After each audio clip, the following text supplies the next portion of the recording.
Live Tamil செய்திகள்.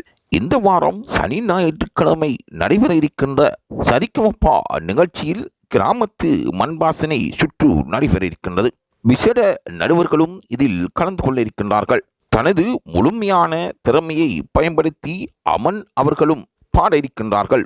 இந்த 4வது ஃபைனலிஸ்டாக அமன் தெரிவு செய்யப்படுவார் என்று எதிர்பார்க்கப்படுகின்றது. ரசிகர்களின் விருப்பமும் அங்கிருக்கின்ற நடுவர்களின் விருப்பமும் அதுவாகவே இருக்கின்றது. இருந்தாலும் சரிகமபா நிகழ்ச்சி திறமையானவர்களுக்கு மட்டும் முன்னுரிமை வழங்கும் என்ற ரீதியில் அந்த 4வது ஃபைனலிஸ்டாக அமன் அவர்கள் போவாரா என்று பலரும் காத்து கொண்டிருக்கிறார்கள். இதற்காக அமனின் ஆதரவாளர்களும் பிரார்த்தனைகளில் ஈடுபடுகின்றார்கள்.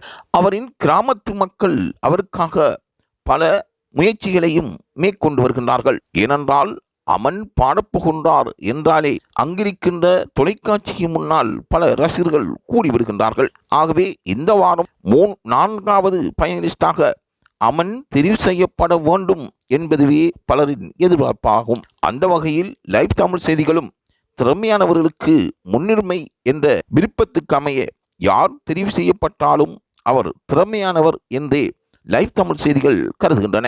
ஆகவே அமனின் கிராமத்து மண்பாசனை பாடலை பலரும் பார்ப்பதற்கு ஆவலாக இருப்பதாக ரசிகர்கள் கூறுவது இங்கு சிறப்புமிக்கதாகும்.